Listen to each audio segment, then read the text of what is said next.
Praise God. Praise God. God is good all the time and all the time. God is good. Praise God. Praise God. Isang mapagpalang araw po sa bawat isa. Sa pagkakataong ito, tayo po ay dudulog, lalapit sa ating Diyos na buhay ng may pananampalataya na kung saan may dalawa o tatlo na nagkatipon sa kanyang ngalan. Naroon siya sa kanilang kalagitnaan. Sa araw na ito, tayo po ay dudulog sa Panginoon sa ngalan ng bayan ng San Isidro sa probinsya ng Davao Oriental. Ating hihilingin na maitatag ang altar ng ating manunubos sa bayan ng San Isidro. May mutag sa ato mga kaigsuunan diha sa Visayas ug sa Mindanao. Isan pa katong ato mga kaigsuunan nga anaa sa Luzon ug sa laing nasod. Dalaygon ang Ginoo sa walay katapos. Ang ating pong pagsambahay mula sa Aklat ng Mga Awit, ika-70 kabanata, ang talata po ay 4. Ang 1,000 mga taon ay para bang isang araw sa mata mo, Panginoon. Isang kisap mata lamang, isang saglit sa magdamag na ito ay dumaraan. Ang 1,000 mga taon ay para bang isang araw. Ang 1,000 mga taon para bang isang araw sa mata mo, Panginoon, sa mata mo, Panginoon. Isang kisap mata lamang, isang saglit sa magdamag na ito ay dumaraan. Isang kisap mata lamang, isang saglit sa magdamag na ito ay dumaraan. Ama naming Diyos na makapangyarihan sa lahat, kami po'y nagpapasalamat sa pagkakataon na minsan pang makadulog at makalapit sa iyong banal na harapan. Kami po, Ama, ay nagpapakumbaba, humingi ng tawad sa lahat naming pagkakasala ng aming panalangin ng banal na dugo ng aming manunubos ang siyang maglinis at pumawi sa lahat naming karumihan habang aming patuloy na idinudulog ang paglilinis sa bawat isa. Habang amin din pong inilalapit sa iyo ang bayan ng San Isidro sa probinsya ng Davao Oriental. Ang aming panalangin ng lahat ng altar at lahat ng kasunduan na ginawa sa bayan ng San Isidro nang hindi ayon sa pangalan ng aming manunubos ay mapawalang peace sa pangalan ni Jesus at sa pangunguna ng iyong Santong Espiritu ang aming hiling, maitatag ang altar ng aming manunubos sa bayan ng San Isidro. Maraming salamat po ang aming pag-asa at tinugon nyo at tinanggap namin ang aming panalang sa pangalan ng aming Panginoong Yesus. Amen, amen, amen, amen, amen, amen, amen. Praise God, praise God. Ang atin pong pagbubulay ay mula sa aklat ng Exodo. Sa ika-13 kabanata, ang talata po ay 17 hanggang 22.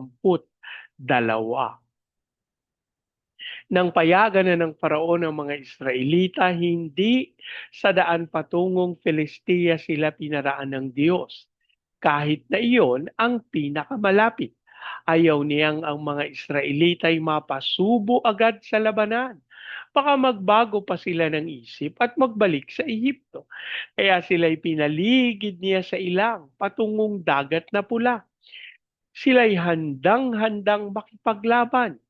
Ang mga buto ni Jose ay dinala ni Moises sa kanyang pag-alis bilang pagtupad sa kahilingan nito. Ang sinabi noon ni Jose, tiyak na ililigtas kayo ni Yahweh. Pag-alis ninyo rito'y dalhin ninyo ang aking mga buto. Umalis sila sa Sukot at tumigil mula sa Etam bago pumasok ng ilang. Sa kanilang paglalakbay araw-gabi, patuloy silang pinapatnubayan ni Yahweh.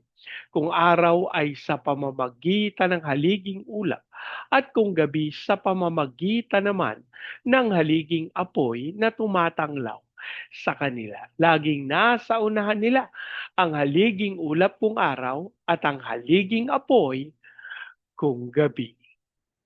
Ang Diyos po ang magpala ng kanyang buhay at makapangyarihang salita. Marami sa atin ang gustong laging dumaan sa pinakamabilis at pinakamadaling paraan patungo sa ating mga pangarap. Sa panahon ngayon, gusto natin ang instant. Ngunit sa ating tekstong binasa ngayong araw, makikita natin ang pinakamalapit na daan ay hindi laging ang pinakamainam na daan, kung hindi ang daan na ayon sa plano ng Diyos. Una, ang likong daan ay proteksyon ng Diyos. Sinasabi sa talata 17 na hindi pinaraan ng Diyos ang mga Israelita sa lupain ng mga Filisteo kahit ito ang pinakamalapit. Bakit? Dahil alam ng Diyos na hindi pa sila handa sa gera. Kung dumaan sila roon, baka matakot sila at bumalik sa Ehipto. Ang katotohanan, kung minsan, pinapatagal ng Diyos ang sagot sa ating mga panalangin. Ang dahilan, hindi dahil pinagdadamutan tayo, kung hindi dahil iniingatan niya tayo sa mga bagyong hindi pa natin kayang harapin. Ang aral, ang pagkaantala o delay ay hindi laging pagtanggi o denial. Madalas, ito ay proteksyon. Ikalawa, ang pagpapanatili ng pangako at integridad. Bitbit ni Moises ang mga buto ni Jose sa kanilang pag-alis. Bakit mahalaga ito? Dahil ito ay pagtupad sa isang pangakong binitiwan daan-daang taon na ang nakalipas. Nagpapaalala ito na ang Diyos ay tapat sa kanyang mga pangako sa bawat henerasyon.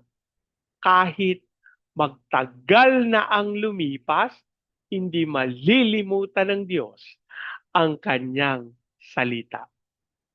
Ikatlo, ang haliging ulap at apoy, presensya sa bawat oras. Hindi iniwan ng Diyos ang mga Israelita sa ilang. Binigyan niya sila ng una, haliging ulap kung araw upang protektahan sila sa matinding init ng sikat ng araw. Ikalawa, haliging apoy kung gabi upang magbigay ng liwanag sa madilim at malamig na gabi. Ang Diyos natin ay hindi part-time sa paggabay. Kasama natin siya sa liwanag ng tagumpay at sa dilim ng pagsubok. Hindi siya umaalis sa unahan natin. Mga kapatid, kung nasaan ka man ngayon, nasa mahabang proseso, nasa gitna ng ilang, o tila naliligaw ng landas, magtiwala ka. Alam ng Diyos ang kanyang ginagawa. Alam niya kung kailan ka handa. Ang kailangan lang nating gawin ay sumunod sa kanyang haligi ng ulap at apoy upang huwag tayong mauna sa Diyos. Huwag nating, huwag tayong maiwan. Sumunod lang tayo sa kanyang patnubay. Manalangin po tayo. Ama naming Diyos na makapangyarihan sa lahat, kami po'y nagpapasalamat na ang inyong salita ay patuloy na nangungusap sa inyong pagsama at sa inyong pangunguna. Kami po, Ama, ay tunay na nagbibigay gala sa inyong pagiging tapat sa mga pangako na inyong binitiwan. Ngayon pong araw na ito ay aming nabatid na kahit gaano pa man katagal, nagkakaroon ng katuparan ng mga pangako na inyong binitiwan. At sa oras na ito, ang aming panalangin, Ama, minsan pa kaming i-remind sa mga promises that you have granted us. At sa ganitong paraan, kami po ay patuloy na umasa, hindi sa gawa ng tao, kung hindi sa inyong pangunguna. Kami po, Ama, ay nagpapakumbaba at dumadalangin sa inyong pagsama ng may katapatan.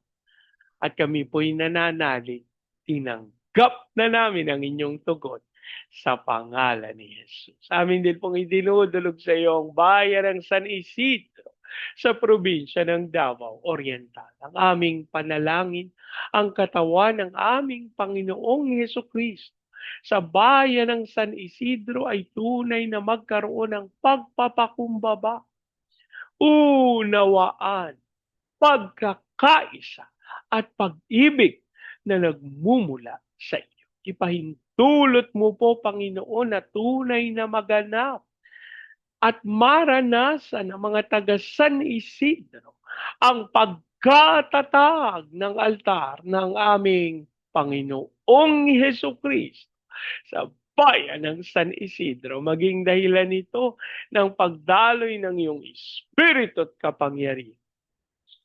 We declare the fire of revival. Hayaan mo rin pong maranasan ito ng Baguio City, Cagayan de Oro, Legazpi, Lipa, Manila, Pampanga, Pateros. Kilusan mo po ng may kapangyarihan ang mga bayang ito. Dasal namin ang kaunlaran na nagmumula sa iyo at hayaan mong dumaloy ito sa buong Luzon, Visayas at Mindanao. Dalangin namin ang patuloy na yung pagsama sa aming bayan upang maganap namin ang tawag mo sa amin to be the launching pad of the gospel, to be a missionary, sending country, and to be the America of Asia in the height of its glory. Dasal din po namin ang patuloy na pagkakaloob mo ng kakayahan sa iyong mga lingkod bayan upang tunay sila'y magtapat at ganapin ang iyong dakilang kalooban. We pray for President Marcos, Vice President Duterte, sa Senado, Kongreso, Judiciary, Military, Police, Local Government.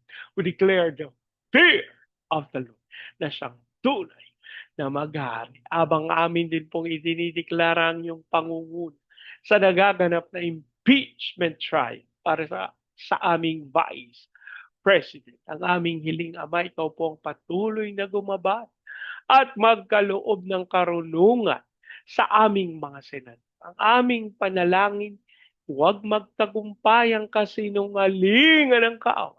Ang aming hiling ang iyong katwiran at katotohanan ng siyang tunay na malantad sa impeachment trial. We also pray for blessings sa mga misyonero at OFWs na tinawag mo sa iba't ibang panig ng daigdig.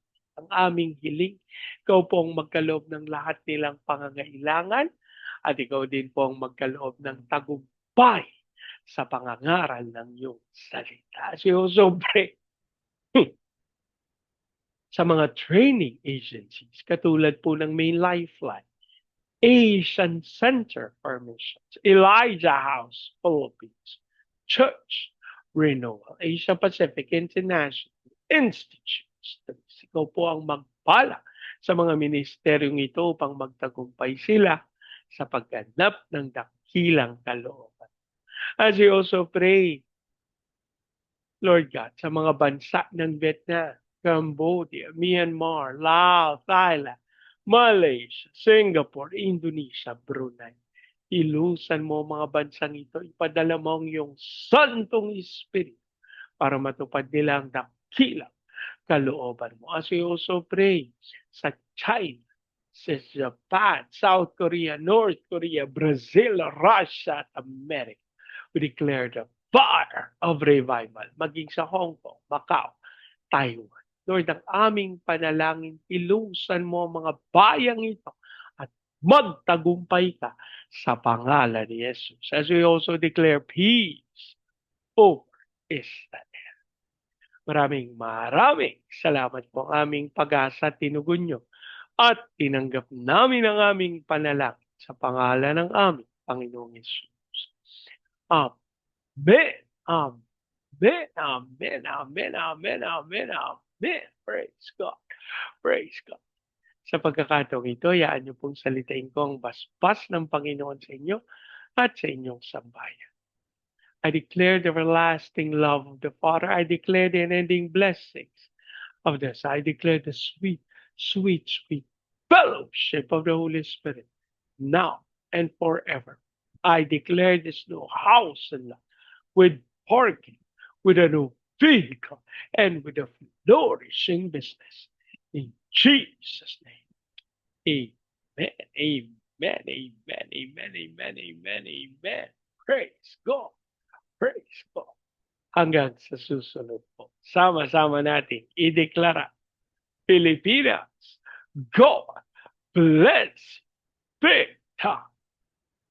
And so we declare to God be all the glory in Jesus' name. Amen, amen, amen, amen, amen, amen, amen. Praise God, praise God.